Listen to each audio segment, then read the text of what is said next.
bilang diikat tangannya tuh kayak diputerin kayak gini, diikat satu badan, kepalanya tidak ditutup apapun, jadi matanya dia bisa melihat siapa yang membakar dia. Tapi yang serem itu adalah sekarang dia ketawa kenceng banget, lebih membungkukkan badannya dan masih menggerakkan pohon itu. Enggak, sebentar Kak Frisly. Sebelumnya alasan beliau itu sampai dibakar hidup-hidup tuh apa Kak? Jadi Fasya, sebelum tempat ini ada, daerah sini bisa dikatakan menjadi tanah yang sakral. Dan juga tanah di sini itu tempat yang seringkali ada orang-orang terpandang datang untuk meminta sesuatu. Seperti pesugihan kepada beliau. Jadi nenek ini namanya Nyi Item.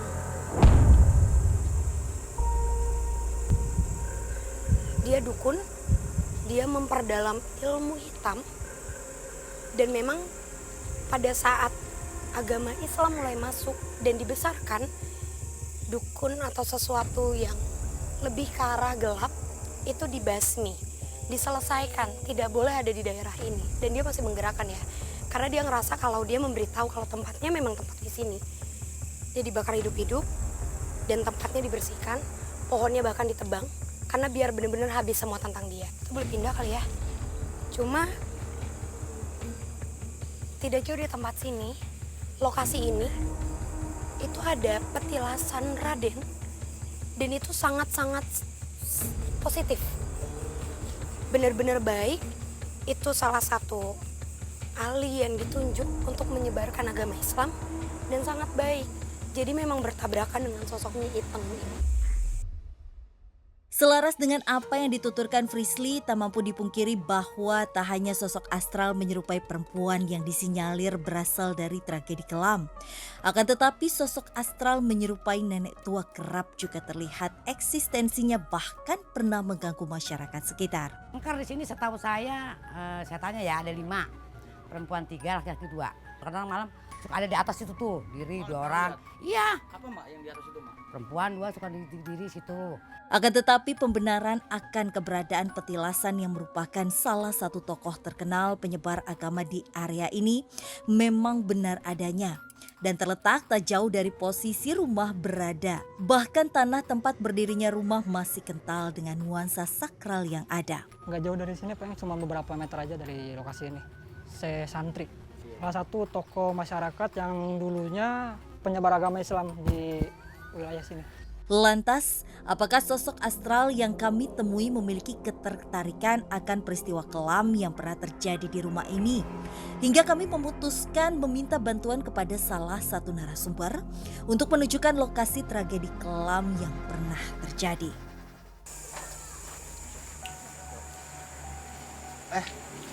Tadi saya cariin nggak ada. Saya ngomong tadi ada ini biasa lah. Jadi Kak Frisly, Bang Nugro ini adalah penjaga rumah ini. Frisly. Iya. Terus waktu kejadian itu berlangsung tuh Bang Nugro masih kecil ya? Masih kecil, ya posisinya saya masih kecil. Cuman saya tahu informasinya dari orang-orang yang dulu pernah jaga di sini. Berarti memang itu rumor yang sudah turun-temurun ada Betul. ya? Mau langsung ke atas? Ya boleh. Oke, boleh. Antarin ya. Oke, siap. Tak memerlukan waktu yang lama, kami pun diantar menuju lokasi yang disinyalir pernah terjadi peristiwa gantung Itu diri. di salah satu kamar. Di salah satu kamar.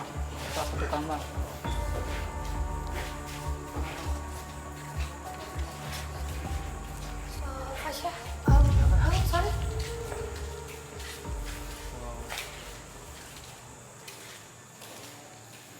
Oke, menarik. Berarti Bang Nugro memang orang yang biasa untuk menjaga tempat Untuk ini. menjaga ini tiap malam sih. Tiap malam. Hampir setiap malam saya menjaga tempat ini. Pernah bertemu dengan sosok yang terbungkus? Ya. Ya sering nongol ya dia, dan tinggi banget ya ternyata. Ya, betul. Betul sekali. Tinggi ya, Betul dia sekali, betul benar-benar sekali. jadi kayak 2 lantai Dua ya? lantai, ya betul sekali itu. Wow, Itu karena salah di satu belakang- penunggu. Ya, di belakang kita sekarang sosoknya ada, sosok yang terbungkus tinggi banget, bahkan bisa dibilang tadi kayak Bang Nugro bilang 2 lantai, sangat tinggi kepalanya juga dengan ikatan tali di atasnya. Ya, betul. Dan tadi menariknya pas tadi Bang Nugro bilang kalau sebenarnya ada kamar di atas, udah ada yang turun lari dari tangga, sosok anak kecil Ya, betul. berlari ke sana. Betul. Anak kecil seringnya di belakang sini. Oke. Wow, kayaknya emang ini tempat yang menarik sih Pasha. Maksudnya mungkin dari satu rumah ini, tapi kita akan bertemu dengan banyak sosok ya. yang punya banyak cerita. Namun seketika, tak hanya Nugraha saja yang menjadi saksi bahwa rumah ini juga dihuni sosok astral lain. Warga sekitar yang kerap melintas juga merasakan keberadaan sosok astral menyerupai sosok terbungkus. Ditongolin sosok putih, bisa disebut kalau di sini. Kami pun melanjutkan penelusuran ke lantai 2 yang disinyalir sebagai lokasi peristiwa kelam terjadi. Akan tetapi sesuatu mengejutkan kami. Kenapa Pasha? Kayak ada sosok deh di sana. Kamu ngerasa ada ngintip tadi? Iya. Pasti kamu ngelihatnya jari di samping sini. Iya. Ya jadi, tapi kita abain dulu. Mungkin dia mencoba untuk ngedistract kita karena dia tahu kalau Bang Nugro lagi masuk nih. Boleh pipit kita? Oh iya, boleh. Naik sini ya. Ya, silakan. Duluan Mas. Lantas, benarkah peristiwa kelam yang terjadi di lantai 2 rumah ini memang ada? Ataukah hanya sebuah rumor yang menjadi mitos yang dipercaya? Serta apakah sosok astral yang menghuni area rumah disebabkan lamanya terbengkalai? Ataukah ada alasan lain yang segera mungkin kami ungkap? Menambah nuansa angker akan rumah yang memiliki 2 lantai ini, nyatanya kejadian janggal dan gaib tak hanya dirasakan setelah tragedi mengenaskan terjadi dan membiarkan rumah terbengkalai begitu lama. Namun, beberapa fenomena gaib kerap dirasakan oleh warga sekitar bahkan semasa rumah masih aktif. Contohnya gini Bang, dulu kan ini di rumah ada orangnya penghuni. Di depan tuh ada beca. Itu beca kalau malam kadang suka pindah sendiri. Lantas, apakah rumah yang diselubungi aura angker dan mistis lantaran tragedi kelam memang sudah angker sejak dulu? Meski belum ada alasan yang jelas, ataukah semua terjadi lantaran dibiarkan kosong setelah peristiwa kelam terjadi dan menimpa salah seorang anggota keluarga yang pernah menghuni rumah ini? Perlahan tapi pasti kami pun mulai menaiki anak tangga yang terlihat usang hingga sampailah kami di titik di mana tragedi bermula. Sosok perempuan, Betul. Seorang perempuan. dan dia tuh malah nggak pernah nunjukin wajahnya ya. Karena wajahnya itu tidak dibuat hancur atau seram, justru malah banyak orang apabila dibuat tertarik untuk datang ke rumah ini, seolah-olah rumah ini masih bersih.